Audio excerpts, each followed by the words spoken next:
The stars outside the observation window looked peaceful. They always did. Katie Morgan stood at her navigation console and watched them drift past as the training vessel moved through the quiet darkness of space. She was 26 years old, a lieutenant fresh from the Naval Academy, and this was her first real assignment. It was not supposed to be exciting. It was not supposed to be dangerous.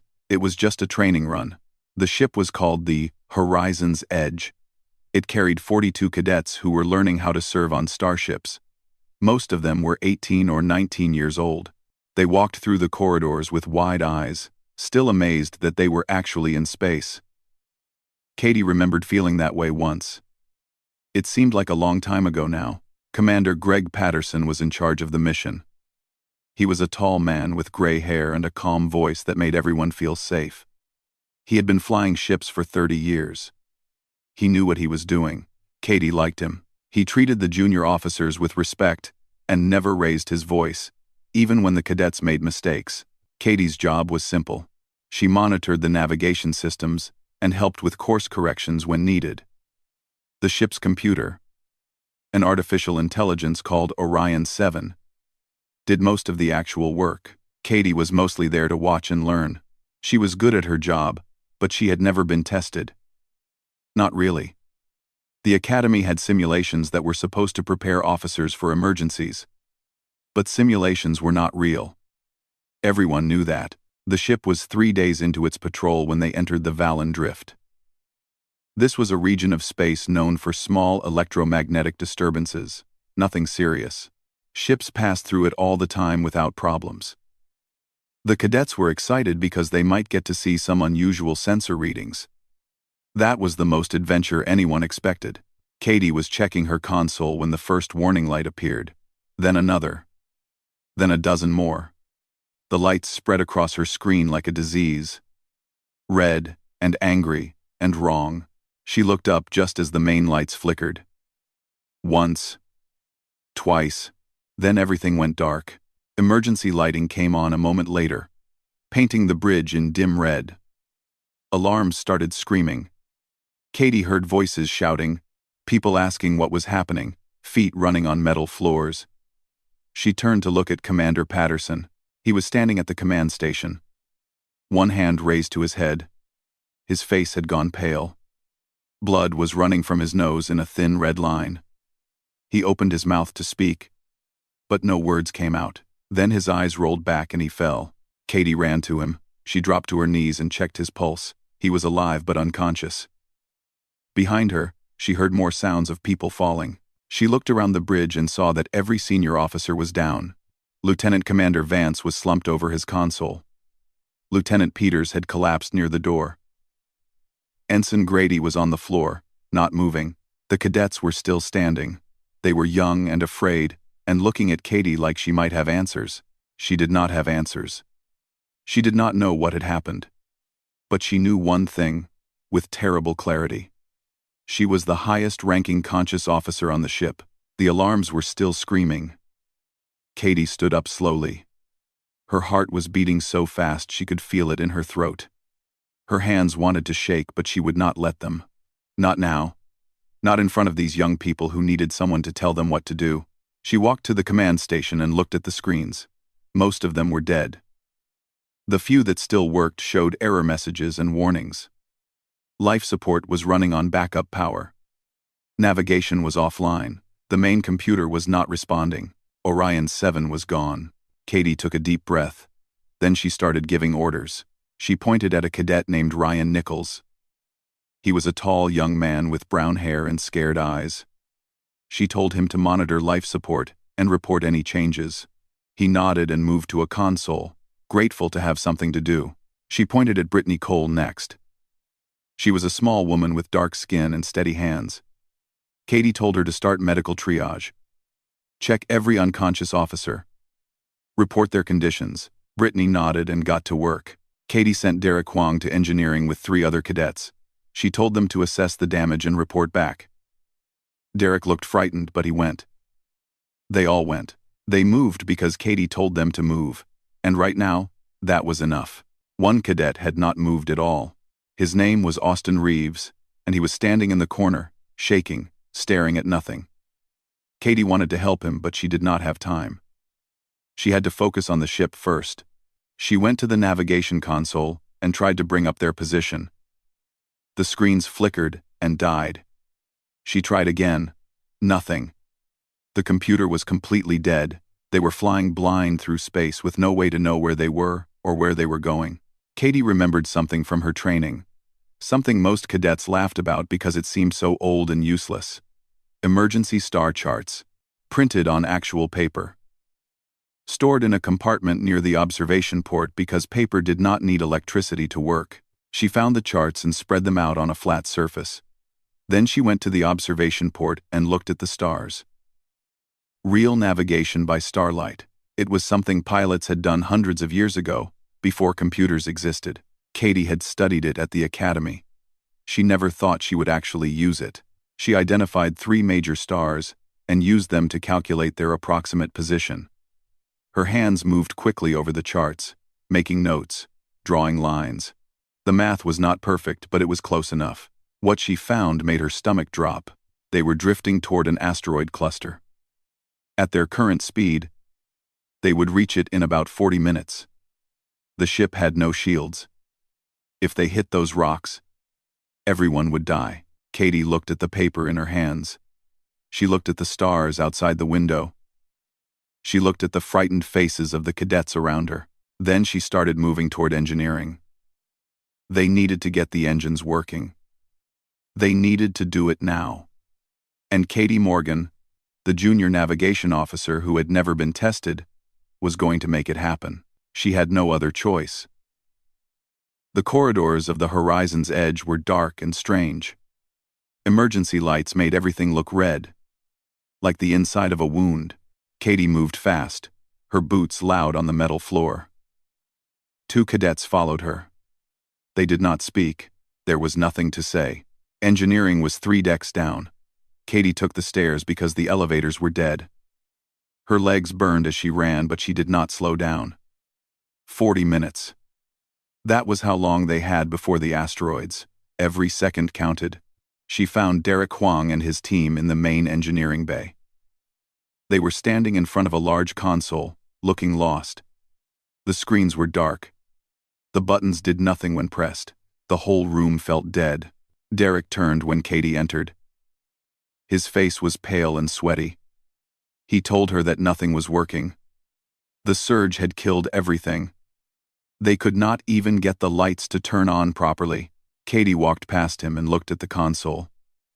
She had studied engineering at the academy, not as her main focus, but enough to understand the basics.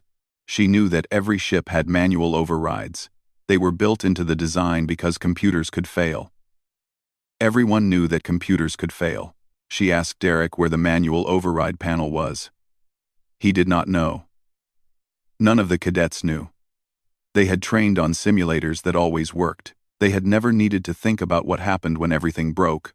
Katie started searching. She opened panels and looked behind equipment. She crawled under consoles and checked the walls. The ship groaned around her, metal shifting as they drifted through space. She tried not to think about the asteroids getting closer. A cadet named Nathan Perry found it. He was a quiet young man with glasses and a nervous way of moving his hands. He had been reading an old technical manual that someone had left in a storage bin. The manual was printed on paper, like the star charts. Nathan said the manual mentioned a panel behind the secondary power coupling. Katie found the coupling. Behind it was a small door that had not been opened in years. The edges were dusty, and the hinges squeaked when she pulled it open. Inside was a simple interface with physical switches and dials. No screens, no computers, just raw mechanical controls. Nathan read the instructions while Katie worked. Her fingers moved over the switches, following his words exactly. She set the power levels. She aligned the fuel systems. She primed the ignition sequence. Everything had to be done in the right order, or the engines would not start. She reached the final step, a large red lever that would send power to the engines. Katie grabbed it with both hands. She pulled. For a moment, nothing happened. The ship stayed quiet. Katie felt her heart sink. Then a sound came from deep in the ship, a rumble that grew into a roar. The floor vibrated under her feet. The engines were alive. Katie ran back to the bridge. She took the stairs 3 at a time. Her lungs burned and her muscles ached, but she did not stop. When she reached the bridge, the cadets looked at her with hope in their eyes. They had heard the engines. They knew what it meant. Katie went to the helm. The steering controls were still working on backup power. She could fly the ship manually, without the computer. It would be hard. It would require her to make every decision herself, with no help from Orion 7. But it was possible. She sat down and took the controls. Through the observation window, she could see the asteroid cluster ahead. Huge rocks floating in space, some of them bigger than the ship. They looked beautiful and deadly. Light from distant stars reflected off their surfaces like diamonds. Katie started flying. She pushed the engines to full power. The ship lurched forward, and the cadets grabbed whatever they could hold. Katie watched the asteroids getting closer. She calculated angles in her head. She remembered her training, all those hours in simulators, all those tests she had passed with perfect scores. This was different. This was real. But the skills were the same. The first asteroid came at them from the left. Katie turned the ship hard to the right. They missed it by a few hundred meters. The second asteroid was directly ahead. She dove down and felt the ship shake as they passed underneath it. A smaller rock appeared without warning and she barely avoided it, scraping the bottom of the hull. The cadets were silent. Some of them had closed their eyes. Others watched the window with frozen faces. Katie did not look at them. She could not afford to look at anything except the space ahead. Hours passed. 3 hours of constant flying. 3 hours of turning and diving and climbing and hoping. Katie's hands started to cramp, but she did not let go of the controls. Her eyes hurt from staring, but she did not blink. Every decision she made could kill everyone on board. She made hundreds of decisions. She got them all right. When they finally cleared the asteroid field, the cadets started cheering. Some of them were crying. Ryan Nichols was laughing and hugging Brittany Cole. Derek Wong had collapsed into a chair and was staring at nothing with a huge smile on his face. Katie did not celebrate. She checked the ship's systems. She looked at their position on the paper charts. She calculated how long it would take to reach the nearest station. 3 days. They were 3 days from safety. She stood up from the helm and faced the cadets. They were looking at her like she was something more than human, like she had performed a miracle. Katie did not feel like a miracle worker. She felt tired and scared and very alone. She started giving orders again. She told Ryan to organize watch rotations. She told Brittany to check on the injured officers every hour. She told Derek to keep the engines running no matter what. She told everyone to rest when they could, and eat when they could, and stay calm. Then she went to check on Commander Patterson. He was still unconscious, lying on a medical cot in the corner of the bridge. His breathing was steady, but his face was pale. Katie stood over him for a long moment. She had never wanted command. She had never asked for this responsibility. But it was hers now, and she would carry it until they were safe. 3 days. She could do this for 3 days. She had to. The first day was hard. The second day was harder. By the third day, Katie had forgotten what it felt like to not be tired. Without the ship's computer, everything had to be done by hand. The cadets worked in shifts, monitoring systems that usually ran themselves. They checked air quality every hour. They tested water pressure twice a day. They watched the engines like parents watching a sick child, looking for any sign of trouble. Katie created a schedule. She paired experienced cadets with nervous ones. She gave everyone a job, because people with jobs did not have time to panic. She walked through the ship constantly, checking on her crew, answering questions, solving problems. On the first night, she found Megan Torres crying in a storage closet. Megan was 19 years old, and this was her first time in space. She had joined the program because she wanted to see the stars. She had not wanted to watch her officers collapse. She had not wanted to feel the ship shake as it flew through an asteroid field.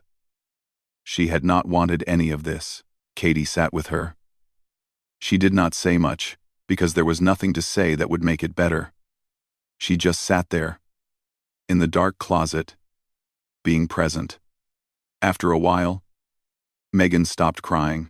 She wiped her face and asked Katie if she was scared too. Katie said yes. She was terrified. She had been terrified since the moment the lights went out. But being scared did not mean you stopped moving. Being scared just meant you kept moving anyway. Megan nodded. She stood up and went back to work. Katie watched her go and felt something that might have been pride. Commander Patterson woke up on the second day. His eyes opened slowly, and he looked around the bridge with confusion. Katie was at his side immediately. She told him what had happened. She told him about the surge and the asteroids and the 3-day journey ahead. She told him everything. He listened without speaking.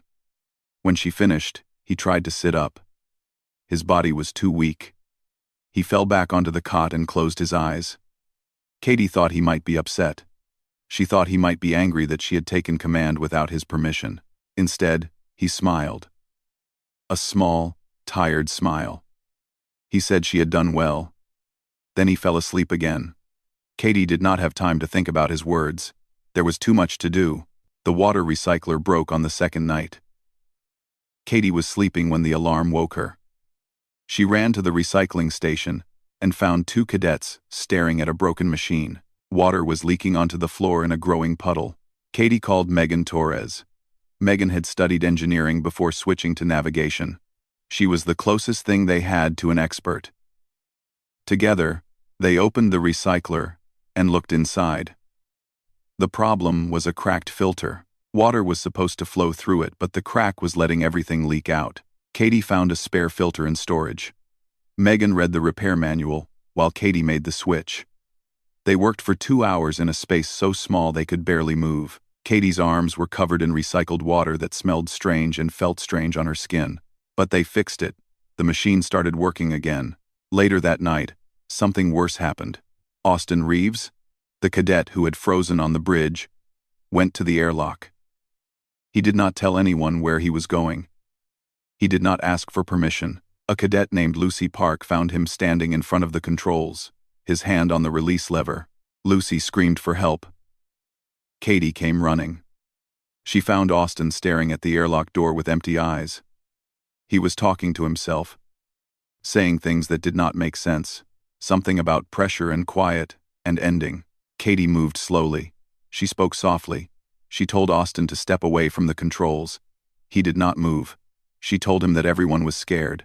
She told him that fear was normal. She told him that opening the airlock would not just kill him. It would kill everyone else too. The ship would lose pressure. They would all die in minutes. Austin looked at her. His eyes were wet with tears.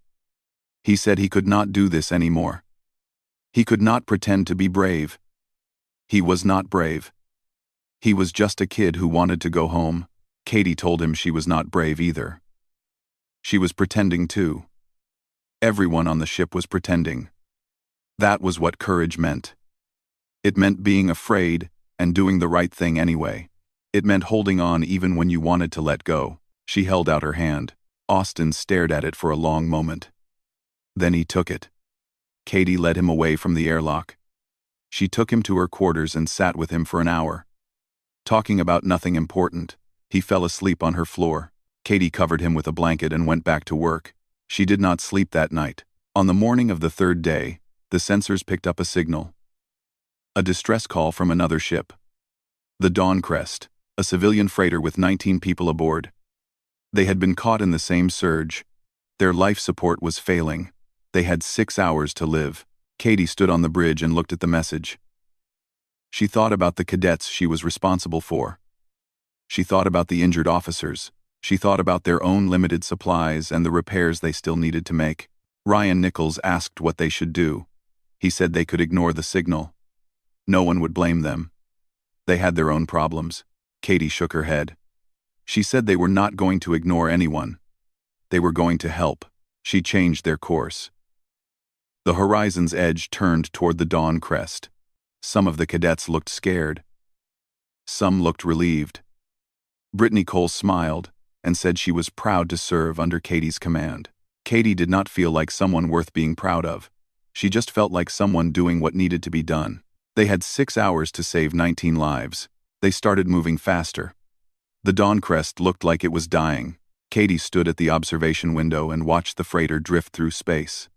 3 holes had been torn in its hull. Katie could see the damage from here. Dark wounds in the metal skin of the ship. Emergency patches covered the holes, but they were failing. Air was leaking out in thin streams that sparkled in the starlight.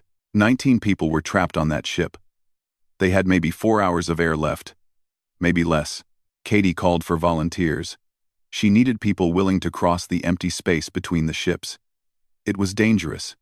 Debris from the surge was still floating in the area. One piece of metal moving fast enough could tear through a spacesuit like paper. Every cadet on the bridge raised their hand. Katie chose 4. Ryan Nichols, because he was calm under pressure. Derek Huang, because he was strong. Brittany Cole, because she was the best medic they had. Nathan Perry, because he knew more about ship systems than anyone else on board. They suited up in the cargo bay. The spacesuits were old, but functional. Katie checked each one personally. She tested the seals. She tested the air supply. She tested the communication systems. Everything had to be perfect. One mistake would mean death. She put on her own suit last. Ryan asked if she should stay on the ship. She was the commander now. If something happened to her, the cadets would have no one to lead them.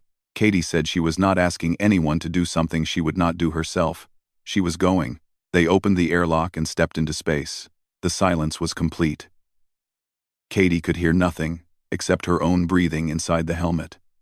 The stars surrounded her, millions of tiny lights in an endless darkness. The Dawncrest floated ahead, wounded and waiting. Katie pushed off from the horizon's edge and started moving. The others followed.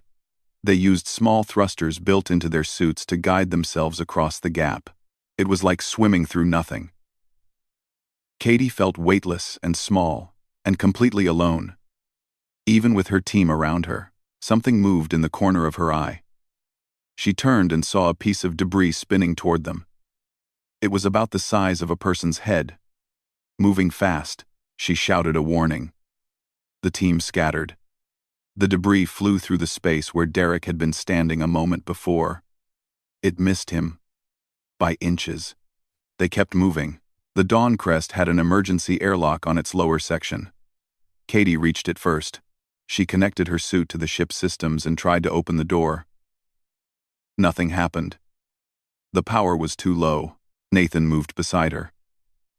He found a manual release hidden under a small panel. Together they pulled it.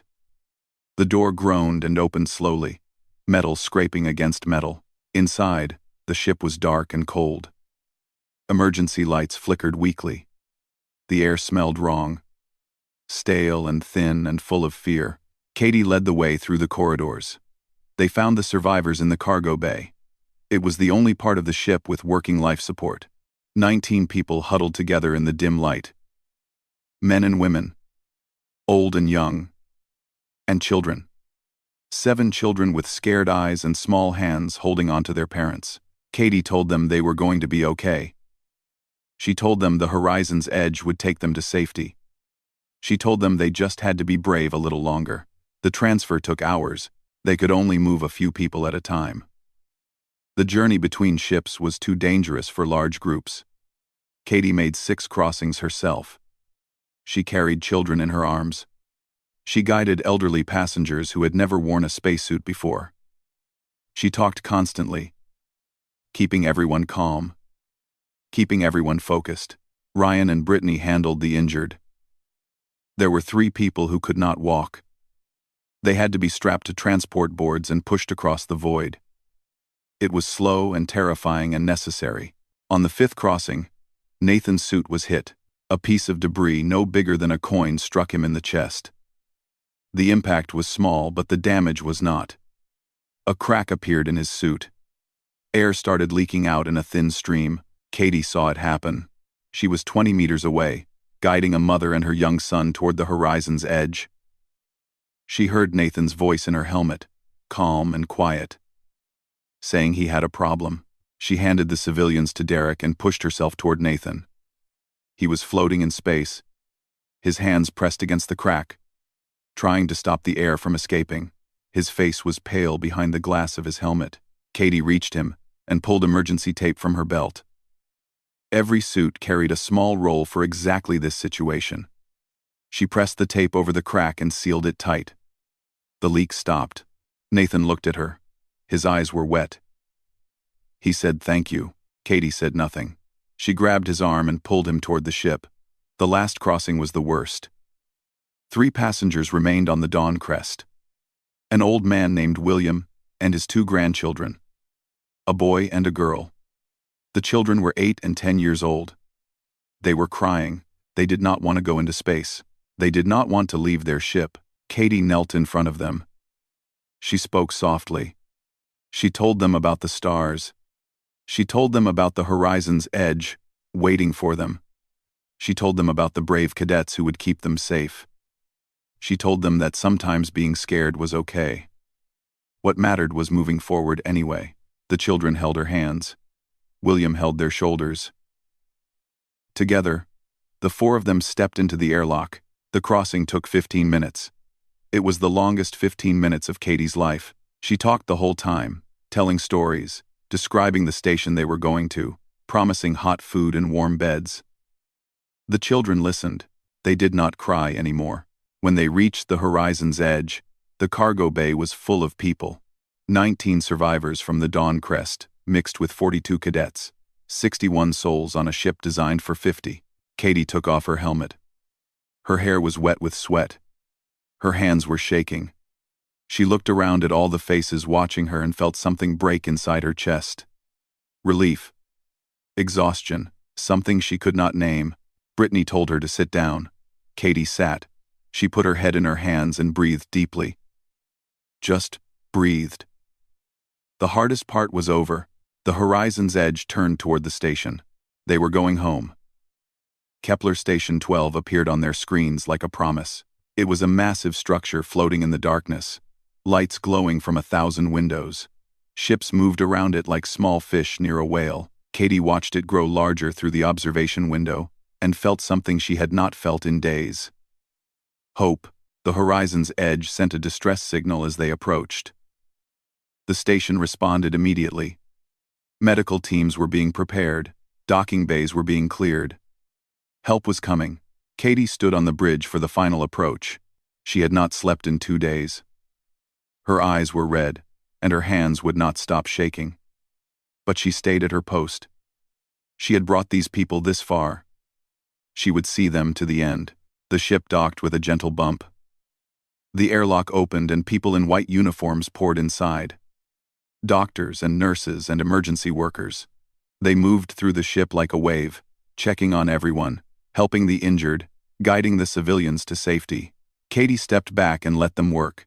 She watched Commander Patterson being lifted onto a stretcher. His eyes opened briefly, and he looked at her. He tried to speak, but the medical team moved him away before he could finish. Katie wondered what he wanted to say.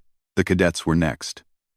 They filed out of the ship in small groups, exhausted and emotional. Some of them were crying. Some were laughing. Ryan Nichols stopped in front of Katie and saluted. She returned the salute, and he walked away. The civilians from the Dawn Crest left last. William and his grandchildren passed by Katie on their way out. The old man stopped and took her hand in both of his. His grip was weak but warm. He said thank you. He said she had saved his family. He said he would never forget her name. Katie nodded. She could not speak. Her throat was too tight. When the ship was empty, a woman in a captain's uniform came aboard. Her name was Lisa Grant, and she commanded Kepler Station 12. She had gray hair cut short and eyes that missed nothing. She looked around the bridge at the damaged consoles and broken screens. Then she looked at Katie. She asked for a full report. Katie talked for 2 hours. She started with the surge and ended with the docking. She explained every decision she had made: the asteroid field, the water recycler, Austin at the airlock, the rescue of the Dawn Crest. Everything. She held nothing back. Captain Grant listened without interrupting. When Katie finished, the captain nodded once. She said Katie should get some rest.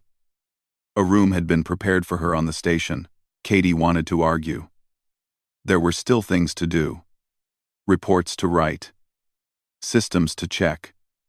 But her body would not cooperate. Her legs felt weak. Her head felt heavy. She let someone guide her to a small room with a bed and a window that looked out at the stars. She fell asleep before her head touched the pillow. She slept for 16 hours. When she woke, her body ached in places she did not know could ache. Her muscles were sore. Her joints were stiff. But her mind was clear for the first time in days. She showered and changed into a clean uniform that someone had left for her. Then she checked her personal console. There was a message waiting for her. It carried the seal of the United Terran Naval Command, a direct communication from Earth. Katie sat down slowly. Her heart was beating fast again. Messages from Earth did not come often. Messages with that seal came even less often. She opened it. The words were formal and precise. They talked about exceptional leadership under crisis conditions. They talked about preserving the lives of 42 cadets and 19 civilians. They talked about demonstrating the highest traditions of human service and courage. Then came the last part. Lieutenant Catherine Morgan was hereby awarded the Vanguard title. Katie read the words again. Then a third time. She knew what the Vanguard title meant. Every officer knew. It was the highest honor Earth could give. It was reserved for those whose actions represented humanity at its best.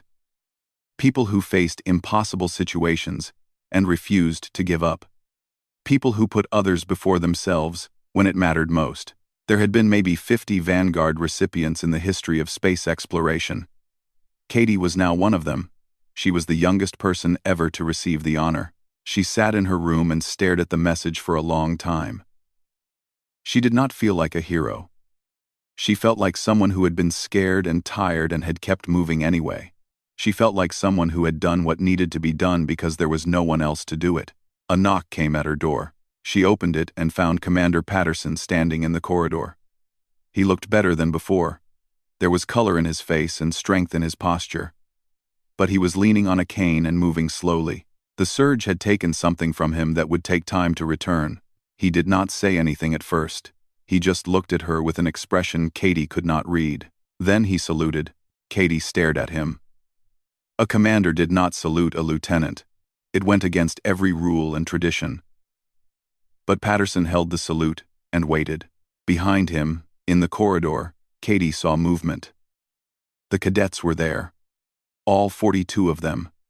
They stood in perfect formation. Their uniforms clean. Their faces solemn. And as Katie watched, they raised their hands and saluted too.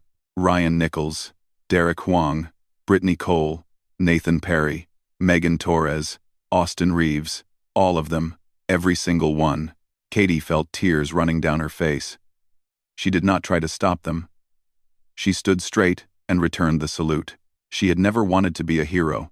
She had never asked for the responsibility that fell on her shoulders, but she had carried it anyway. She had kept 42 young people alive through the worst days of their lives. She had saved 19 strangers because it was the right thing to do. She had assumed command when the system failed. And humanity had noticed. Katie Morgan held her salute until every last cadet lowered their hand. Then she smiled through her tears and said what she had wanted to say since the whole thing began. She said thank you. Thank you for trusting her. Thank you for following her.